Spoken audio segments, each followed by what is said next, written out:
Hello dear student, स्वागत है आपका हमारे YouTube channel simple chemistry class में।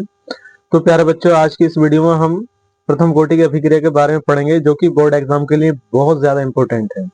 तो प्यारे प्यारे बच्चों, ये जो क्वेश्चन है हर साल पूछा जाने वाला क्वेश्चन है। ऐसा कोई सा साल नहीं जाता जिससे इसमें से क्वेश्चन बनकर नहीं आता हो। ठीक है, ये शॉर्ट में भी आ जाता है, लॉन्ग में भी आ जाता है। ठीक है, क्वेश्चन आता है इस प्रकार से बन के कि किसी प्रथम कोटि की अभिक्रिया को समझाइए और इसके लिए दर कांस्टेंट यानी कि व्यंजक भी प्राप्त कीजिए। इस प्रकार से क्वेश्चन आएगा। ठीक है, तो प्यारे बच्चों, यदि आप इस वीडियो को देख लेते हैं तो आप 101% इस क्वेश्चन को करके आ जाएंगे। यदि आपने इस वीडियो को नहीं देखा तो प्लीज आपका जो है आप इसे नहीं कर पाएंगे। ठीक है, देखिए मैंने यहाँ इस वीडियो को बहुत बारीकी से समझाया, बहुत अच्छे से समझाया है। प्लीज आप वीडियो को पूरा देखिए, लास्ट तक देखिए। ठीक है, क्योंकि वीडियो आपके लिए बहुत ज्यादा इंपॉर्टेंट है। क्या है आपके ये जो वीडियो है, देखो प्रथम कोटि की अभिक्रिया। ठीक है, प्रथम कोटि की अभिक्रिया, इसे इंग्लिश में बोलते हैं बच्चों फर्स्ट ऑर्डर ऑफ रिएक्शन। क्या कहते हैं? First order of reaction.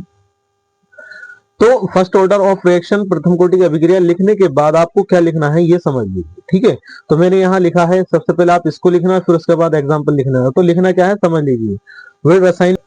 वे रासायनिक अभिक्रिया जिनमें अभिक्रिया की दर, बच्चों अभिक्रिया की दर अभिकारक पदार्थ की सांद्रता के प्रथम घात के समानुपाती होती है, प्रथम कोटि की अभिक्रिया कहलाती है। तो प्यारे बच्चों, इसमें एक बात बोली है कि वह रासायनिक अभिक्रिया जिनमें अभिक्रिया की दर, आपको ये बात याद रख लेनी है, अभिक्रिया की दर। ठीक है, यदि आप इस बात को याद रखेंगे तो आप इसके सो समझ जाएंगे और इसके लिए सूत्र की व्युत्पत्ति भी आराम से कर सकते हैं। ठीक है, तो यहाँ देखिए अभिक्रिया की दर अभिकारक।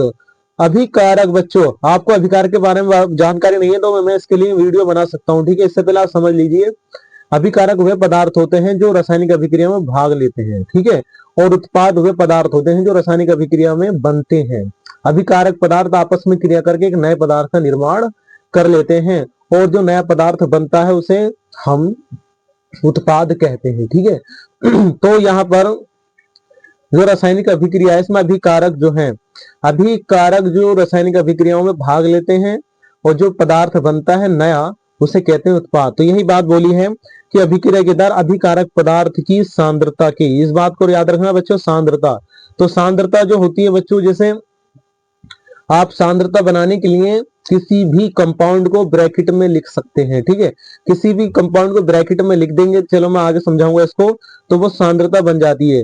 तो पदार्थ की सांद्रता के प्रथम घात यानी कि प्रथम मतलब एक, प्रथम घात के समानुपाती होती है। समानुपाती मतलब अनुक्रमानुपाती। ठीक है, होती है, प्रथम कोटि की अभिक्रिया कहलाती है। फिर एक बार समझ लेते हैं, वे रासायनिक अभिक्रिया जिनमें अभिक्रिया की दर अभिकारक पदार्थों की सांद्रता के प्रथम घात के समानुपाती होती है, प्रथम कोटि की अभिक्रिया कहलाती है। समझे? प्रथम कोटि की अभिक्रिया कहलाती है। तो इस प्रकार से आप लिख कर आना है। ठीक है, इसकी परिभाषा को। तो एग्जाम्पल देख लीजिए बच्चों, एग्जाम्पल किस प्रकार से लिखने हैं। एग्जाम्पल लिखना है आपको H2O2। ठीक है, तो H2O2 equal to H2O plus 1/2O2। ये जो रासायनिक अभिक्रिया, ये जो है बच्चों, ये रासायनिक अभिक्रिया में इसे कहते हैं अभिकारक, और ये जो पदार्थ बना है इसे बोलते हैं हम उत्पाद। ठीक है, तो जो नया पदार्थ बनता है उसे कहते हैं उत्पाद, और जो अभिकारक रासायनिक अभिक्रियाओं में भाग लेते हैं उसे कहते हैं अभिकारक। ठीक है, तो H2O2 जो है यह अभिकारक का कार्य कर रहा है। ठीक है, लेकिन यहाँ जल जो है और 1/2O2, ये जो है ना, इन्हें कहते हैं हम उत्पाद। राइट ना? तो अभिकारक आपस में मिलकर क्या बना लेते हैं? उत्पाद बना लेते हैं। तो ये जो अभिक्रिया है बच्चों, ये प्रथम कोटि की अभिक्रिया है। ठीक, इसी प्रकार से अमोनियम NH4 को जैसे आप गर्म करोगे तो हाइड्रोजन और नाइट्रोजन मिलेगा आपको। ठीक है, हाइड्रोजन के 2 अणु मिलेंगे, नाइट्रोजन का 1 अणु मिलेगा। ठीक है, इस प्रकार से तो NH4 को जैसे ही आप गर्म करोगे, यानी कि आप इसको जो है गर्म करोगे, हीट करोगे, तो 2 हाइड्रोजन के अणु मिलेंगे और 2 नाइट्रोजन के यानी कि परमाणु मिलेंगे। ठीक है, 2 हाइड्रोजन के अणु मिल गए, नाइट्रोजन का परमाणु मिल गया। ठीक है, इस प्रकार से ये रिएक्शन हो जाती है। ये जो है ना, ये अभिकारक है और जो नया पदार्थ बना है प्यारे बच्चों इसे कहते हैं हम उत्पाद। ठीक है, ये जो है दोनों इन्हें हम उत्पाद बोलते हैं। इसी प्रकार से CH3 C+C2H5 प्यारे बच्चों इसका जो नाम होता है ना इथाइल एसीटेट है। C2H5 को हम इथाइल बोलते हैं, CH3 C को हम एसीटेट बोलते हैं, तो इसका नाम इथाइल एसीटेट हो जाता है। जब इसकी H2O से H2O यानी कि HOS से आप क्रिया कराओगे तो यहाँ आपको एसिटिक एसिड और C2H5OH मिल जाएगा। ठीक है, इस प्रकार से आपने देखा कि ये जो पदार्थ हैं एसिटिक इथाइल एसीटेट और जल, इन दोनों ने अभिक्रियाओं में भाग लिया है, इसलिए इन दोनों को हम क्या कहते हैं, अभिकारक बोलते हैं। ठीक है, अब इनके द्वारा इनके जरिए से क्या बना, CH3 C+C2H5OH। ठीक है, इन दोनों को हम बोलेंगे उत्पाद। ठीक है प्यारे बच्चों, तो इस प्रकार से आप एग्जाम्पल देकर आएंगे। एक एग्जाम्पल और समझ लेंगे, C12H22O11 plus HOH। C12H22O11 plus HOH यानी कि इसको कहते हैं बच्चों सुक्रोज। ठीक है, इसे चीनी बोल सकते हैं। देखिए जैसे आप या गन्ने का रस भी बोल सकते हैं, इसको कैन शुगर बोलते हैं।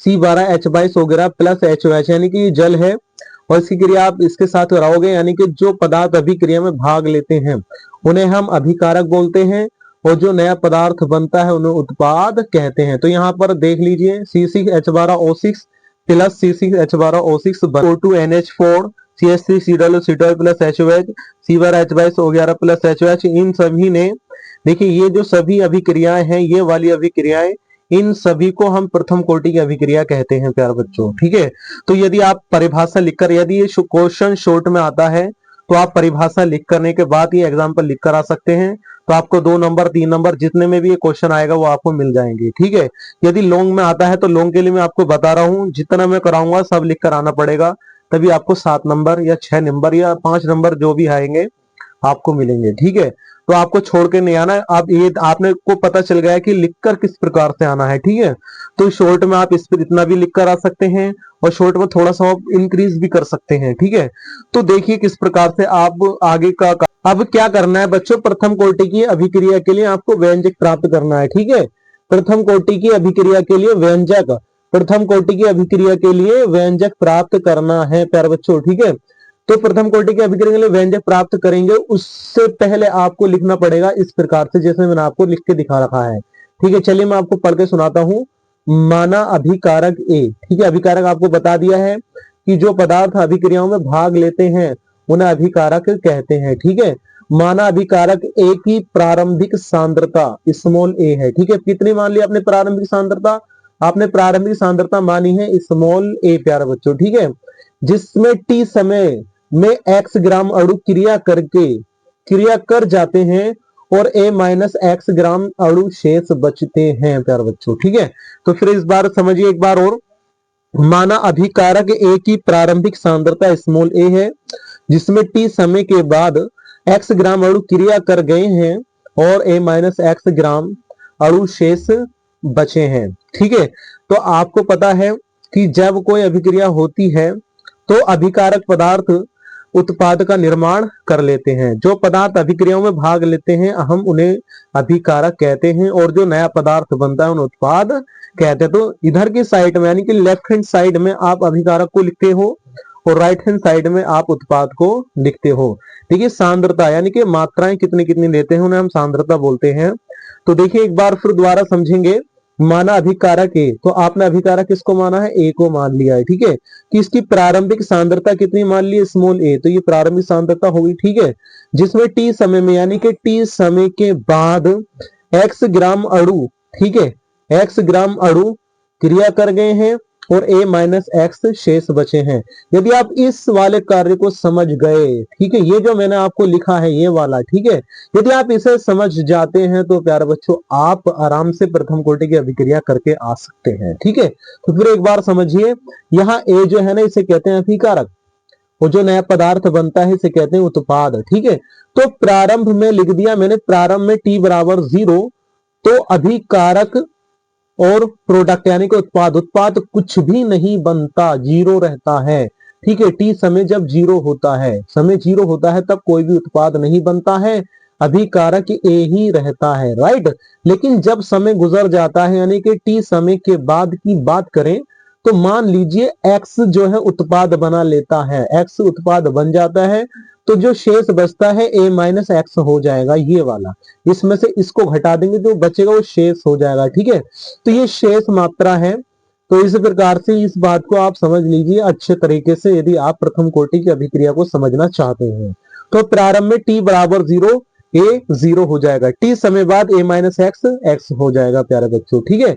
तो इस प्रकार से इस वाले ग्राफ को यदि आप समझ गए तो चलिए आगे का कार्य हम अच्छा आपने पढ़ा होगा पहले according to law of mass action, यानी कि आपने एक नियम पढ़ा होगा लॉ ऑफ मास एक्शन, यानी कि द्रव्यानुपाती क्रिया का नियम प्यारे बच्चों। एक नियम आपने पढ़ा होगा द्रव्यानुपाती क्रिया का नाम, उसे इंग्लिश में कहते हैं हम मास एक्शन। क्या कहते हैं प्यारे बच्चों? इंग्लिश में बोलते हैं हम मास एक्शन, ठीक है। इस मास एक्शन के अनुसार क्या होता है, सबसे पहले आप ये समझ लीजिए होता क्या है। अभिक्रिया का जो द्रव्यानुपाती क्रिया का नियम है, उस नियम के अनुसार होता है कि किसी रासायनिक अभिक्रिया में अभिक्रिया की रेट ऑफ रिएक्शन यानी कि अभिक्रिया की दर, बच्चों रेट ऑफ रिएक्शन यानी कि अभिक्रिया की दर अभिकारक पदार्थों की सांद्रताओं के गुणनफल के समानुपाती होती है, ठीक है। फिर एक बार समझ लीजिए according to law of mass action, mass action होता क्या है समझ लीजिए। मास एक्शन के अनुसार यानी कि द्रव्यानुपाती क्रिया के अनुसार किसी रासायनिक अभिक्रिया में अभिक्रिया की दर यानी कि रेट ऑफ रिएक्शन, ठीक है, अभिकारक पदार्थ की सांद्रता के समानुपाती होती है। तो प्यारे बच्चों आपने ए को क्या माना था, क्या माना था आपने, अभिकारक मान लिया था, ठीक है। तो अभिकारक की सांद्रता के समानुपाती होती है क्या, अभिक्रिया की दर। अगर ये बात आप समझ गए द्रव्यानुपाती क्रिया के नियम से, तो समझिए आप प्रथम कोटि की अभिक्रिया को चुटकियों में कर सकते हैं, ठीक है। तो देखिए रेट ऑफ रिएक्शन समानुपाती ए और एक के चार तो आपने देख रहे होंगे ब्रैकेट लिख दी है, लिख दी या नहीं लिख दी। तो इस ब्रैकेट का मतलब समझिए प्यार बच्चों, इस ब्रैकेट का मतलब होता है कि जो अभिकारक है, अभिकारक जब आप इसमें आपने अभिकारक को ब्रैकेट के अंदर लिख दिया है, तो अब बोलेंगे अभिकारक की सांद्रता, ठीक है। जब ब्रैकेट नहीं थी तो आप अभिकारक बोल रहे थे, लेकिन जब आपने ब्रैकेट लगा दी अब बोलेंगे अभिकारक की सांद्रता। तो यही बात बोलता है द्रव्यानुपाती क्रिया का नाम कि किसी रासायनिक अभिक्रिया में अभिक्रिया की दर यानी कि रेट ऑफ रिएक्शन अभिकारक पदार्थ की सांद्रता के समानुपाती होती है। और प्रथम कोटि की अभिक्रिया की बात करें तो उसकी परिभाषा मैंने अभी आपको बताई थी कि प्रथम कोटि की अभिक्रिया में अभिक्रिया की दर यानी रेट ऑफ फ्रिक्शन अभिकारक पदार्थ की सांद्रता के प्रथम घात के समानुपाती होती है। तो ये बात समझ लीजिए, आगे का प्रोसेस बहुत आसान है, ठीक है। तो चलिए आपको पता है रेट ऑफ रिएक्शन, आपको बताता चलो रेट ऑफ रिएक्शन को dx अपॉन dt से प्रदर्शित किया जाता है। किससे प्रदर्शित किया जाता है? dx अपॉन dt से इसको प्रदर्शित किया जाता है। तो dx अपॉन dt से आपने इसको प्रदर्शित कर दिया बराबर, यानी कि आपको पता है यानी कि अभिक्रिया की दर को dx अपॉन dt से प्रदर्शित करते हैं, आपने इसकी जगह पर dx अपॉन dt लिख दिया। लेकिन यह प्रोपोर्शनल है, ये बात मैं आपको हर डेरिवेशन के अंदर बोल रहा हूं कि जब प्रोपोर्शनल का चिन्ह हटेगा तो बराबर आ जाता है। ये बात आप लिख लीजिए, आप याद कर लीजिए, ठीक है। जब प्रोपोर्शनल का चिन्ह हटेगा तो बराबर आ जाएगा, ठीक है। तो यहां पर आपने देखा होगा कि प्रोपोर्शनल चिन्ह हट गया तो यहां बराबर आ गया, लेकिन जब बराबर आएगा तो प्यारे बच्चों कोई कांस्टेंट आता है। जब प्रोपोर्शनल चिन्ह हटेगा तो बराबर आ जाता है, कांस्टेंट आ जाता है। लेकिन अभिकारक की सांद्रता a माइनस एक्स यानी कि कितनी बची थी शेष, a माइनस एक्स बची थी, तो यहां पर क्या रख देना है आपको, a माइनस के एक्स रख देना है। ठीक, इतनी सी बात समझ लीजिए आप। ये जो a माइनस एक्स है प्यारे बच्चों, इसे समझ लो आप बस, ठीक है। तो आपको यहां पर अभिकारक की जो शेष सांद्रता है उसको रखना है, जैसे कि मैंने अभी आपको बताया था, ठीक है। वहां पर लिखा था आपने t समय के बाद जो सांद्रता बची थी वो a माइनस एक्स बची थी अभिकारक की, ठीक है। तो आप यहां पर क्या लिखोगे, a माइनस के एक्स लिख देना, ठीक है। इस प्रकार से अब क्या करना है, तो ये जो dt है बच्चों, ये वाला dt ये k की गुणा में चला जाएगा और a माइनस एक्स ये dx के बटे में आ जाएगा। इतना सा कार्य करना, ठीक है। तो जैसे dt k की गुणा में गया तो k dt हो गया और a माइनस एक्स dx के बटे में आया तो a माइनस एक्स dx बटे a माइनस एक्स हो जाता है। अब इसको आप एक समीकरण मान लो, समीकरण एक मान लो, ठीक है। अब आगे क्या करना है, मैं अब जो समीकरण एक आई है यानी कि वन अपॉन ए माइनस एक्स डी एक्स समाकलन, ठीक है, के डी टी जो आई थी, अब इसका क्या करना है, समीकरण एक का दोनों ओर समाकलन कर दो बच्चों, राइट हैंड साइड में और इसके लेफ्ट हैंड साइड में। समाकलन आप जानते हैं, आप मैथमेटिक्स के अंदर आप जाकर देख लेना समाकलन किसे कहते हैं। तो यहाँ मैं आपको समाकलन नहीं पढ़ा रहा, लेकिन एक बात जरूर बता देता हूं, जितना यहाँ समाकलन का यूज होगा उसके बारे में बस आप रट लीजिए, छोटी सी बात याद कर ली, ताकि जो बच्चे बायोलॉजी में हैं वो कंफ्यूज ना हो, ठीक है, उन्हें समाकलन पढ़ने की जरूरत नहीं है। बस यहाँ पर हल्की सी बात ये याद रख लो, 1/x dx बराबर होता है log x, ठीक है, इतनी सी बात याद रख लीजिए। और जो मैथमेटिक्स पढ़ते हैं तो उन्हें तो कोई दिक्कत आ ही नहीं सकती।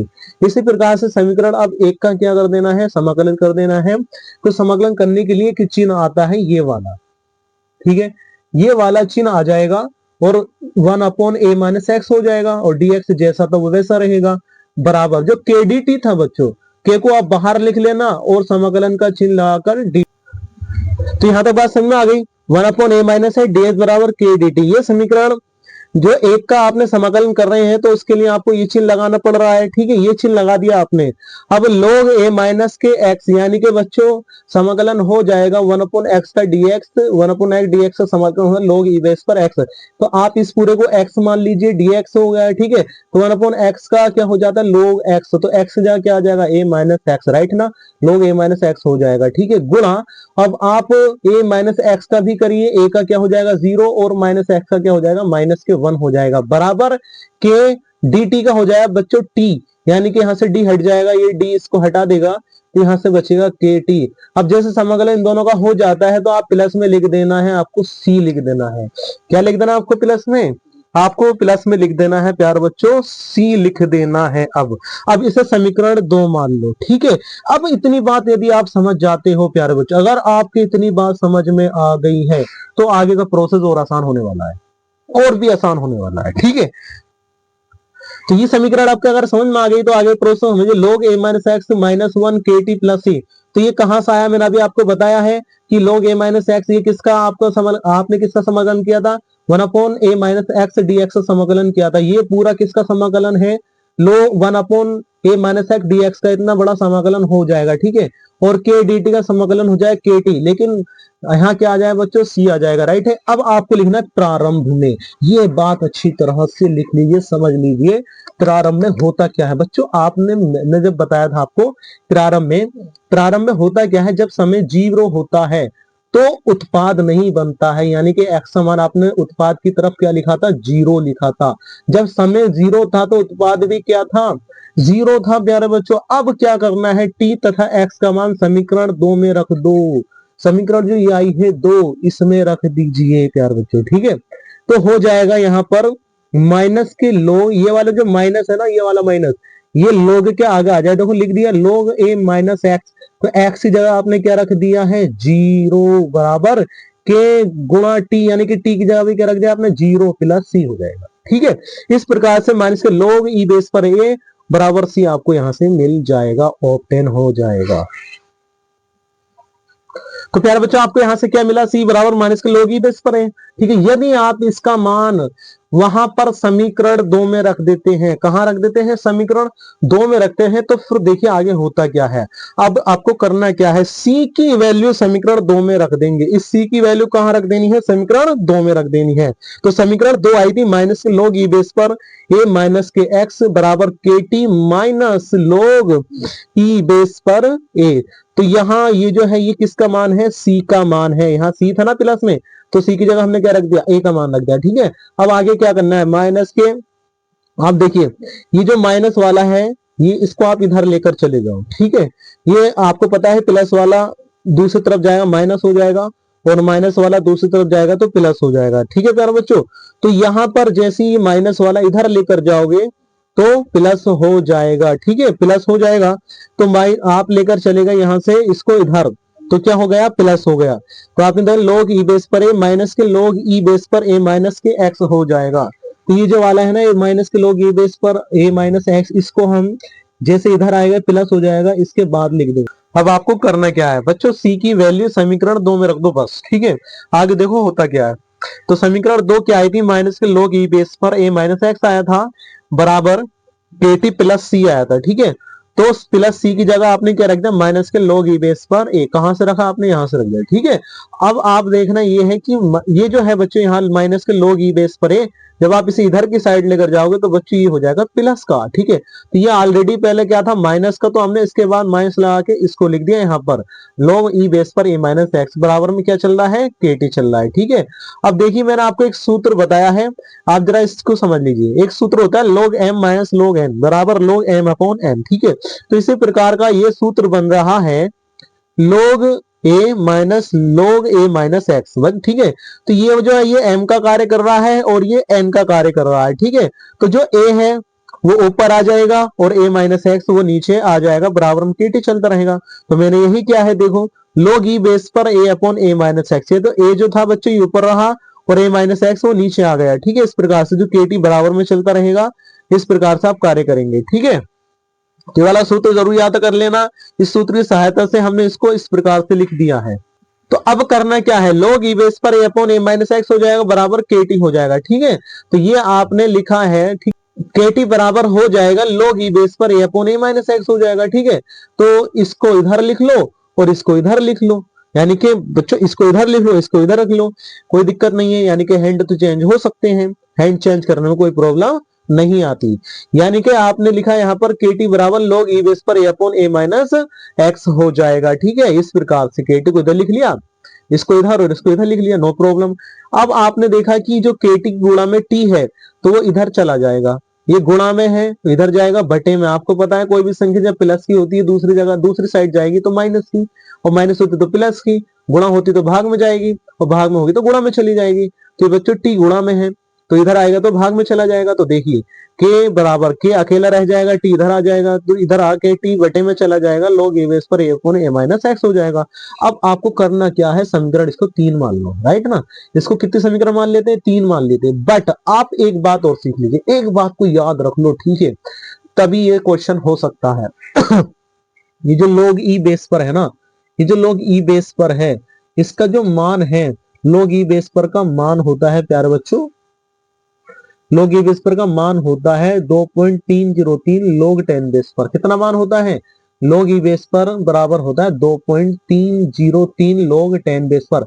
इतना बड़ा मान होता है log e बेस पर का, ठीक है। तो इसे याद रख लेना है। अब इस तो आपने लिखा बट log e बेस पर बराबर 2.303 log 10 बेस पर।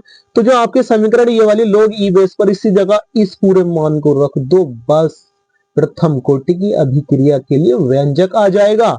देखो जैसी log e बेस पर का मान समीकरण 3 में रखेंगे तो मिलेगा k बराबर 2.303 upon t log e base पर a upon a minus x. लो जी, अब ये आ गई है आपके लिए प्रथम कोटि की अभिक्रिया के लिए व्यंजक आ गया, जो कि पूछ रहा था लॉन्ग में आपको इतना करके आना है, तभी आपको फुल मार्क्स मिल सकते हैं। तो प्यारे बच्चों यदि आप इस प्रकार से करते हैं, इस प्रकार से समझते हैं, मैंने जैसे आपको समझाया है, तो आप जरूर इस अभिक्रिया को कर लेंगे, 101% कर लेंगे, ठीक है। इसके बाद कुछ और है आपको लिख कर आना है कि इसके बारे में, इन सूत्रों के यहाँ a क्या है, a माइनस एक्स क्या है, t क्या है, k क्या है, तो इनके बारे में लिखेंगे। तो चलिए समझ, ध्यान से देखिए, यहाँ पर मैंने देखा जहां आपको लिखना है जहां, यानी कि k बराबर दर स्थिरांक हो जाएगा। k को क्या कहते हैं, दर स्थिरांक, दर को कहते हैं वेग, तो इसे हम वेग स्थिरांक भी बोलते हैं प्यारा बच्चों। यहाँ स्मॉल a है तो स्मॉल a को कहते हैं प्रारंभिक सांद्रता, जो आपने स्टार्टिंग में ली थी अभिकारक की, उसे कहते हैं प्रारंभिक सांद्रता। और जो बच्चों x है ना, ये अधिकृत मात्रा है, यानी कि जो उत्पाद बनता है ये वो है अधिकृत, जो कर जाते हैं उत्पाद बना लेते हैं उसे x बोलते हैं। t ये बच्चों समय हो जाएगा, t समय होता है, आपको पता है टाइम बोलते हैं। अब जो उत्पाद बनने के बाद जो शेष मात्रा बचती है उसे a माइनस एक्स, यानी कि प्रारंभिक सांद्रता में से उसको घटा देते हैं, ठीक है। इस प्रकार से आपको ये अगर लिख कर आते हैं तो समझिए आपको फुल मार्क्स मिलेंगे और एग्जाम आपके एक भी नंबर नहीं काटेगा प्यारे बच्चों। अगर आपको 5 नंबर का क्वेश्चन आया तो 5 नंबर ही मिलेंगे, 101%। आपका एक नंबर नहीं कटने वाला। यदि आप इस प्रकार से नहीं लिख कर आते हैं तो समझिए आपके नंबर जरूर आपके कम आ सकते हैं, ठीक है। तो प्यारे बच्चों इसका मात्रा की बात करें तो आपने स्टार्टिंग में पढ़ा था रेट ऑफ रिएक्शन बराबर के ए, ये आपने प्राप्त करके लेकर आए थे। तो ये बात आप समझ लीजिए, इसी से आप इसका मात्रक निकाल सकते हैं।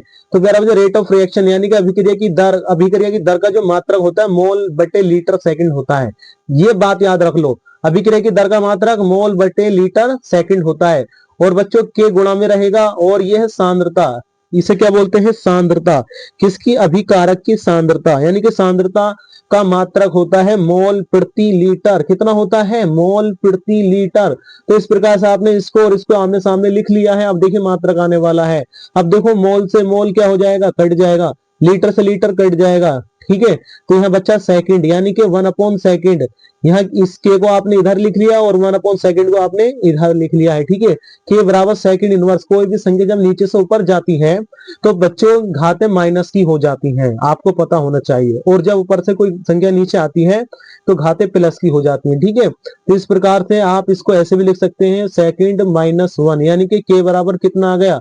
सेकंड माइनस 1 आ गया है प्यार बच्चों। तो इस प्रकार से यदि आप करके आते हैं तो एग्जाम के अंदर तो आपको फुल मार्क्स मिलेंगे, आपके नंबर नहीं कट सकते। ठीक है, तो ये तरीका है आपके लिखने का जो मैं आपको बता रहा हूं। यदि इस प्रकार से आप लिख कर आओगे तो आपके फुल मार्क्स आएंगे और एग्जामिनर आपको अच्छे नंबर देगा। ठीक है, तो प्यारे बच्चों यदि आपको ये वीडियो अच्छी लगी है तो वीडियो को लाइक कीजिए, कमेंट कीजिए और अपने दोस्तों में शेयर कीजिए, और मिलते हैं नेक्स्ट वीडियो में।